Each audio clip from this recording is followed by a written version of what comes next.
څه جاهلان تلي وو اوس دا پرون بله ورځ هلته کې چغې والي مسجد نبوي کې نو دا ځینې واقع مخې ته راشي ځینې را نه شي زه دا نه یم چې چغې نواب شریف پسې والي ولې عمران خان پارټۍ والا پسې هم خلکو والي دا زمونږ د ګندو خلکو د جهلاو دی به ویلې مدارس نو جهالت کی یونیورسٹیاں ہے دا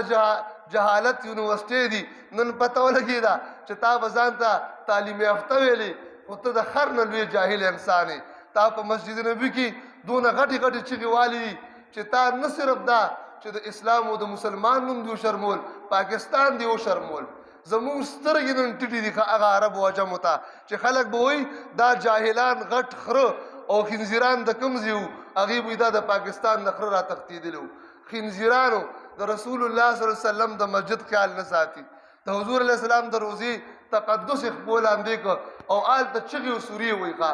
نو دا پاک ځای نه دې دپاره دي چې یو پارټي به یو پسې چغې وایي بل به بل پسې وایي و خنزیرانو و جاهلانو و د جاهلانو پلارانو و خرو بیا دا خلک وایي تاسو تیز ځئ ته چې زما د نبي علیه السلام د در اقدس خیال نه ساتي قسم بالله زه ستا خیال نه ساتم ته خر نه بدتر انسان یې ته خنزیر نه بدتر انسان یې ته د جاهلانو امام دا دغه تعلیم برکت دی ښه چې د علماو سره ناسته پاسته نه وي او صرف د سر سید احمد خان متیازې سټي صرف د لال میکال متیازې سکي د علماو سره تعلق نه ساتي د قرآن او د حدیث سره تعلق نه ساتي د نبي علیه السلام د در اقدس په آداب باندې څه خبر دی د هغې د آدابو خو راشه د نبی علیه السلام د صحابو نه او د درویشانو نه پوښتنه وکړه د ملنګانو نه پوښتنه وکړه چې د نبی علیه السلام مجلس کې به صحابه ناست وو مارغان به راغل د هغوی په سرونو به کېناستل او هغوی ته پته نه لګېدله مارغه ته هم پته نه چې دا ګټه ده که دا انسان دی خوځېده به نه د ډېر آدابو د وجې نه د حضور علیه السلام د مجلس او دې نارې وایي خو زه دا ټولې خامیانې دا ټول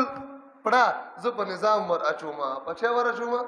دا د کفري او د انګریزي جمهوري نظام پلیتی ده چې داسې خرې زموږ مشران جوړ کړي اسلام په دې خرو سلور ته هم د دې قدر دونه نه دی چې په دې انسان خره وسریږه په دې د کوڅو سپي وشړي په دې ویړی صفا کړي خو دا کفري نظام دا انګریزي نظام دا د مولیانو د خولې نه مې بل څه وځي که نه دا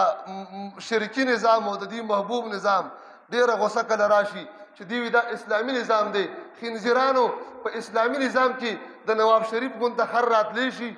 د مشرف غونته خر مشر جوړېدی شي او د زرداری او د شهباز شریف او د عمران خان غونته جاهلان دغه کرسو ته اجازت اسلام ورکوي تیز وایا ورکوي اسلام دا خو مردود الشهادت ګرځولي دي دا قرآن مردود الشهادت د دې گواهی اسلام نه اخلي دا اسلام فاسقان ګرځولي دي اخیر د خپل زړه دا دربه زه تاسو ته په کومو الفاظو کې بیانوم خدای پاک زموږ ذهنونه خلاص کړي اسلام نظام کې موجوده چې څومره مشران دي اسلام نظام د دې گواهی نه قبلوي دا مردود الشهادت دي دا فاسقان دي دا فاجران دي دا شرابیان دي دا زناکار دي په دې خو شریعت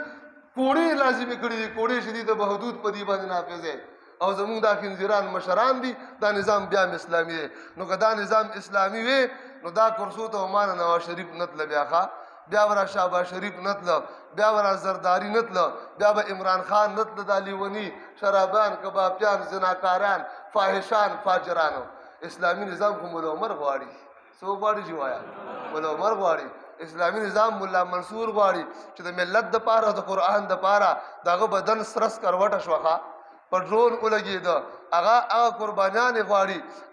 هغه شیخ هبت الله غواړي هغه مجاهدین غواړي هغه صلحا او اتقیا او اذکیا غواړي هغه فاسقانو فاجرانو ته قطعا د دې کرسو اجازت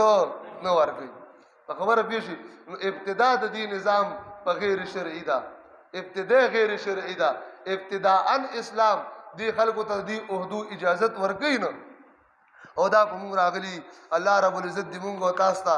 د اسلام صحیح احکاماتو باندې د عمل توفیق نصیب کړي الله یې موږ ته سمجھ نصیب کړي دا خلک خو په دې خفه کېږي اوس خپله غاړه نشم مندولی د ژوند څو ورځې دي او څو شپې دي او هسې به الله رب العزت ته ورځو خپله غاړه بیخي نشو بندولی دې نظام ته مونږ اسلامي نه ویلی دی نه ورته ویم او نه به ورته ویم انشاءالله بس په خبره به شي د دې نظام نه مونږ مکمل بری یو بیزاره یو خدای دې ګواوسي په دې مبارکه ورځ په دې مبارکه میاشت کې انشاءالله د دې نظام نه مسینه پاکه ده زړه مو پاک دی کم نظام چې د قرآن مخالف دی د احادیثو مخالف دی او داسې خنزیران مشران راولي د هغه نظام نه مونږ بیزاره یو په خبره باندې پوهېږئ الله دې مونږ ته اسلامي نظام راولي شرعي نظام دې راولي